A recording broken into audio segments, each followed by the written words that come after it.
बल्ल बाबु सुत्यो एकछिन टिकटक नि चलाउनु पर्यो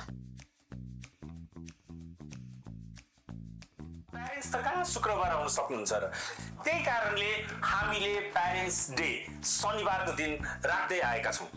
सो यो 22 तारिक फेब्रुअरी 22 दिनको 11 बजेदेखि रोशना हजुर यहाँ आउ त कति कराउनु भएको किन कराउनु भएको त्यसरी किन के रहेछ हेर त यहाँ के भन्दै हुनुहुँदो रहेछ शनिबार पनि के बुवा मम्मीले लिएर आउनु भन्दै हुँदो रहेछ त हामी सँगै बसेर तपाईको बच्चाको अब्रोड स्टडीसँग सम्बन्धित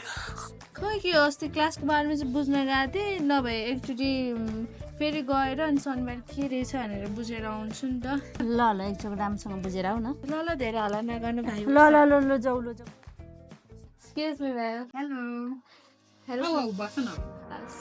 थ्याङ्क यू म्याम म्याम मेरो चाहिँ मम्मीले टिकटकमा भिडियो हेरिरहनु भएको थियो कि होइन अनि टिकटकमा समथिङ त्यो प्यारेन्ट्स वर्कसप हो कि के भनेर आएको रहेछ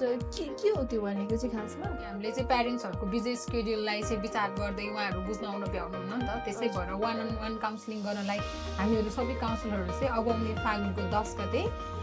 starting from 11 to 5 which is February 22 त्यो दिनको लागि चाहिँ हामीले प्यारेन्ट्सहरूको लागि चाहिँ प्यारेन्ट्स वर्कसप राखेको छौँ त्यो दिन चाहिँ हामीले काउन्सिलिङ पनि गर्छौँ प्यारेन्ट्सहरूले फाइनेन्सियल कुराहरूदेखि लिएर युनिभर्सिटीको रिक्वायरमेन्ट बाबी नानीको बुझ्न त पाइहाल्नुभयो त्यो सँगसँगै हामीले चाहिँ गिफ्ट ह्याम्परहरू पनि राखेको छौँ म्याम कस्तो गिफ्ट ह्याम्परहरू गिफ्ट ह्याम्पर चाहिँ सरप्राइज हो ल ए हुन्छ म्याम मम्मी म बुझेर आएँ नि के बुझेर आइस त यो शनिबार चाहिँ होइन रहेछ कि अर्को शनिबार चाहिँ रहेछ फागुन 10 गते अर्को शनिबार अनि अर्को शनिबार चाहिँ प्यारेन्ट्सहरूलाई लिएर आउने रहेछ कि अब अरू दिन प्यारेन्ट्सहरू भ्याउनु हुँदैन भनेर चाहिँ उहाँहरूले शनिबार राख्नु भएको रहेछ होइन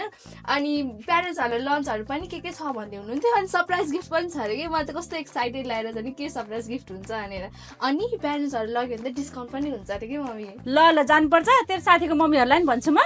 अनि सबैजना मिलेर जानुपर्छ हुन्छ भन्यो नि त एकचोटि मेरो साथीको मम्मीहरूलाई पनि के ल KIEC क्यानाडा अस्ट्रेलिया हुन्छ बेलायत नि KIEC